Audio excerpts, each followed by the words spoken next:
안녕하세요. 가치 있는 교회 박찬호 목사입니다. 저희가 주일 오후에 예배 모임을 갖습니다. 저희와 함께 말씀을 나누고 또 신앙을 나누기 원하시는 분은 연락 부탁드립니다. 함께 믿음의 공동체를 세우기 원하오니 주의 뜻에 따라 함께 하기를 원하시는 분은 아래 연락처로 연락 부탁드립니다. 그리고 전체 말씀 이후에 저희 공동체를 위한 기도 제목을 공유합니다. 기도에 여유가 있으신 분들은 저희를 위하여 기도 부탁드립니다. 감사합니다. 2024년 4월 13일 누가복음 17장 11절부터 19절까지의 말씀을 가지고 함께 묵상과 기도 그리고 나눔의 시간을 갖겠습니다. 먼저 오늘 본문 말씀부터 함께 듣겠습니다. 예수께서 예루살렘으로 가실 때 사마리아와 갈릴리 사이로 지나가시다가 한 마을에 들어가시니 나병 환자 10명이 예수를 만나 멀리 서서 소리를 높여 이르되 예수 선생님이여, 우리를 불쌍히 여기소서. 보시고 이르시되 가서 제사장들에게 너희 몸을 보이라. 하셨더니 그들이 가다가 깨끗함을 받은지라. 그 중에 한 사람이 자기가 나은 것을 보고 큰 소리로 하나님께 영광을 돌리며 돌아와 예수의 발 아래에 엎드려 감사하니 그는 사마리아 사람이라.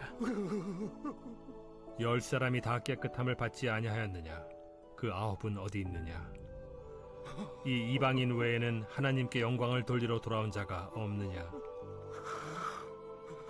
일어나 가라. 내 믿음이 너를 구원하였느니라. 오늘 본문에서 예수님은 예루살렘으로 가시는 도중 10명의 나병 환자들을 만나게 되십니다. 오늘날에도 마찬가지겠지만서도 당시에 있어서 나병 환자들은 일반 사람들과 격리되어 살아갔었습니다. 그러므로 그들은 사람들이 별로 없었던 사마리아와 갈릴리 경계선 사이에서 예수님을 기다렸던 것입니다. 그리고 때마침 예수님이 지나가시자 그들은 소리를 지르러 병을 낫게 해달라라고 간청하였던 것입니다. 여기에 대해 예수님은 그들을 회복시켜 주시며 가서 제사장에게 몸을 보여 회복되었음을 인증받으라 라고 전해주었습니다. 이렇게 그들은 서둘러 예루살렘으로 가 제사장에게 인증을 받고 제각각 자기 집으로 돌아갔습니다. 반면에 사마리아 사람은 홀로 예수님께로 돌아와 감사하며 하나님께 영광을 돌렸습니다. 여기에 대해 예수님은 나머지 9명은 다 어디 갔느냐 라고 물어보시며 또 한편으로는 이렇게 자신에게로 와 하나님께 영광을 돌린 사마리아인에게 구원을 받았다라고 전해주십니다. 결국 오늘 본문은 구원받은 자에 대해서 소개해주고 있는 것입니다. 그러므로 저는 오늘 본문 말씀을 통하여 그 구원의 상황을 살펴보기 원하고 또 그리함으로 우리가 받은 구원은 어떠한 의미가 담겨 있는지를 함께 생각해 볼 수 있기를 원합니다. 첫 번째로 구원은 우리가 예수님을 아는 것으로만 얻을 수는 없다라는 것입니다. 오늘 본문 속의 전제는 10명의 나병 환자 중 한 사람만이 구원을 얻었다라는 것입니다. 그러므로 우리는 이러한 사실들을 가지고 교훈을 찾아야 될 것인데 10명의 나병 환자들은 모두 예수님을 알고 있었습니다. 그리고 그가 자신들을 치료해 줄 수 있을 것을 믿고 있었습니다. 그러므로 그들은 길 한가운데에서 예수님이 지나가기를 기다렸던 것이지요. 그리고 치료를 요청했던 것입니다. 그랬더니 실제로 회복을 받게 되었습니다. 이쯤 되면 우리는 구원을 얻은 것이 아니냐라고 생각할 수도 있겠지만서도 예수님께서는 한 사람에게만 구원이 임하였다라고 말씀해 주셨습니다. 즉 나머지 9명에게는 받은 것 같아 보이지만서도 결국에 절반만 받은 꼴이 되는 것이지요. 그러면 여기서 우리는 구원에 대한 현상을 먼저 짚고 넘어가야 될 것인데 구원은 거듭남으로 인하여 상황이 반전되는 것을 의미합니다. 즉 일시적으로 잠깐 동안만 상황이 바뀌는 것을 의미하는 것이 아니라 영원토록 상황의 흐름이 바뀌는 것을 의미하는 것입니다. 그래서 지금까지 우리들은 사망의 길, 곧 고통의 길로 나아갔었습니다. 그러므로 아무리 노력하여도 결국에는 고통밖에 없었던 것이지요. 하지만 거듭남으로 인하여 구원을 얻게 되면은 이제는 사망의 길이 아닌 생명의 길로 나아가게 되는 것입니다. 그래서 결국에는 회복과 함께 평안을 얻고 누릴 수 있는 것입니다. 이러한 것이 바로 구원의 현상인 것입니다. 오늘 본문 속의 나병 환자들은 일시적인 회복을 얻었었습니다.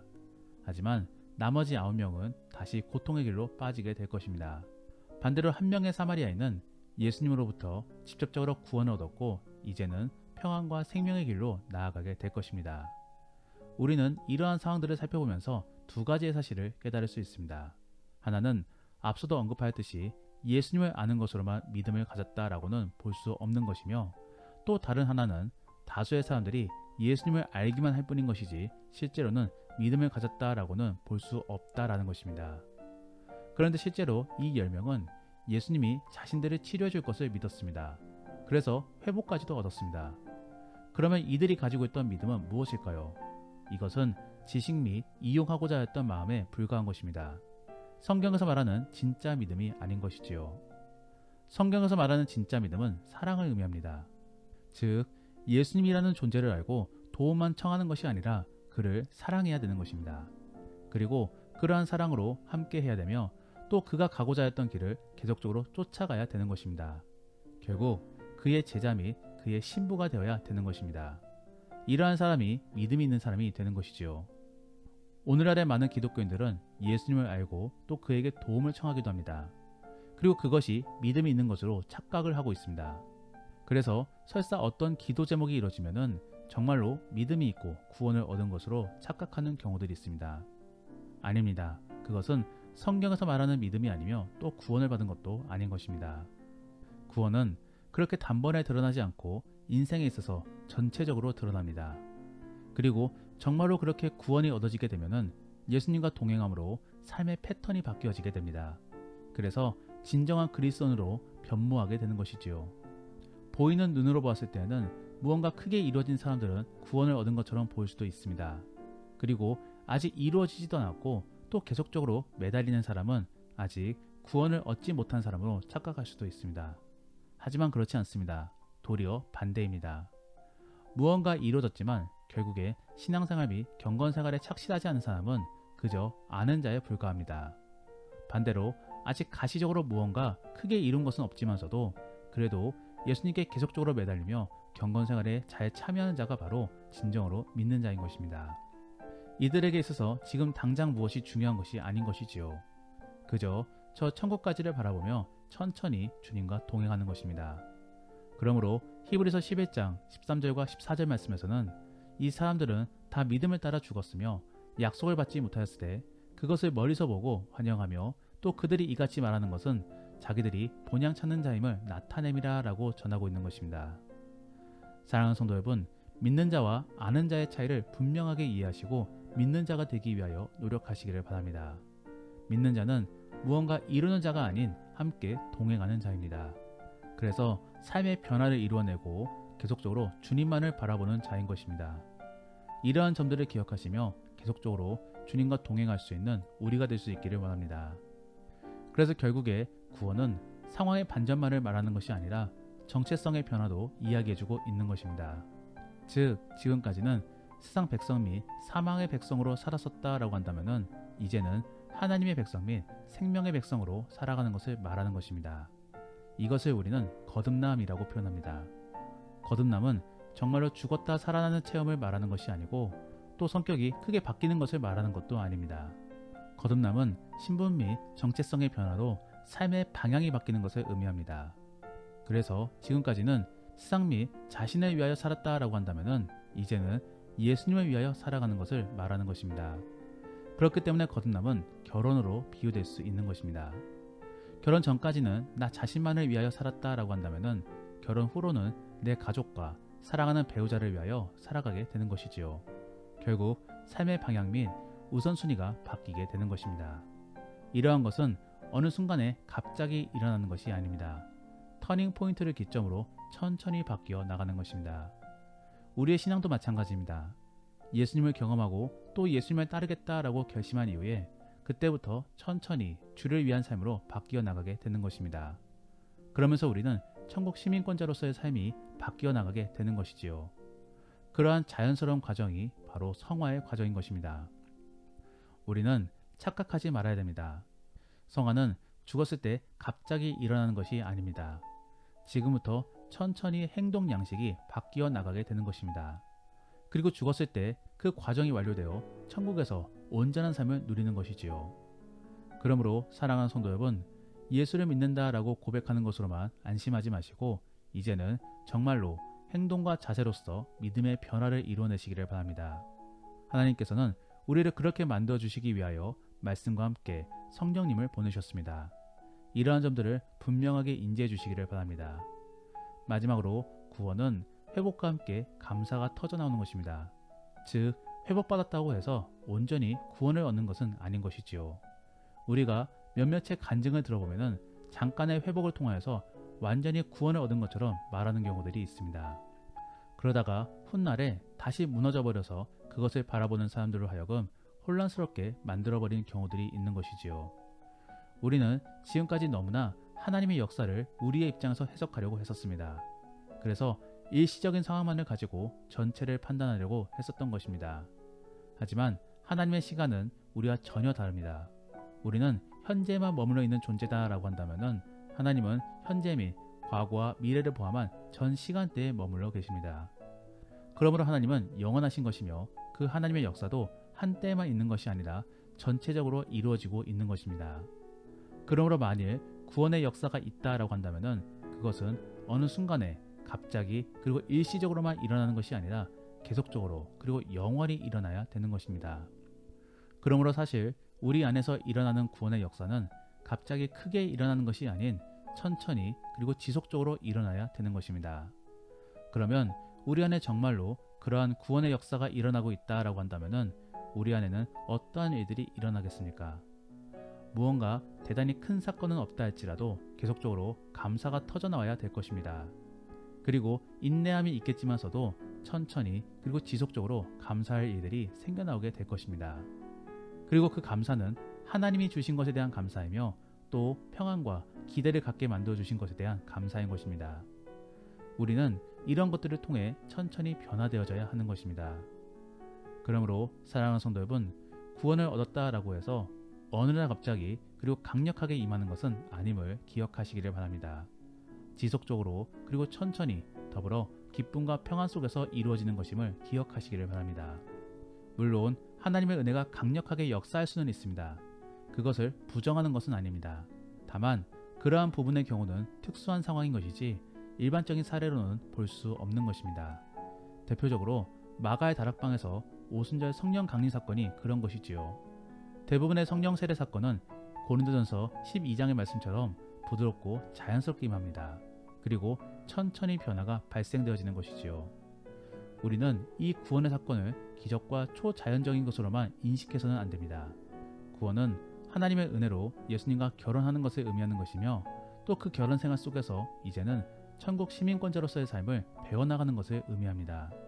그리고 그 안에서 얻어지는 회복과 기대 그리고 안식을 말해주고 있는 것이지요. 정말로 그러한 바른 구원관을 통하여서 진정한 하나님의 백성으로 살아갈 수 있기를 원합니다. 그래서 많은 사람들에게 영성 있는 자로서 나타내기를 원하고 또 그를 통해 선한 영향력을 미칠 수 있는 복된 그리고 가치 있는 우리 모든 성도님들이 될 수 있기를 원합니다. 기도하겠습니다.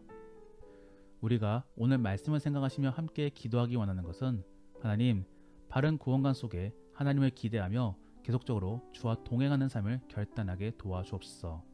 그래서 거룩하게 성화되어지는 복된 우리가 될 수 있게 하여 주옵소서. 그리고 구원받은 사람으로서 하나님을 높이기 원합니다. 매 삶 속에서 하나님을 자랑하고 주를 높일 수 있는 복된 우리가 될 수 있게 도와달라고 함께 기도하겠습니다. 더불어 오늘 본문 말씀을 가지고 믿음의 나눔이나 혹은 가정 예배를 드린다라고 하신다면은 예정론과 관련하여서 우리가 인지하는 시간과 하나님이 느끼시는 시간은 어떻게 다를지를 나누어 보시기를 바랍니다. 그래서 하나님의 때에 대해 깨닫은 말을 나누어 보시기를 바랍니다. 그리고 천국 시민권자로서의 삶은 어떠한 삶인지를 생각해 보시며 오늘 안에 우리가 어떻게 그러한 삶을 준비해야 되는지를 나누어 보시기를 바랍니다. 그러면 이제 주님과 함께 깊은 대화의 시간을 갖겠습니다. 오늘 하루도 주 안에서 승리하시기를 바랍니다.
주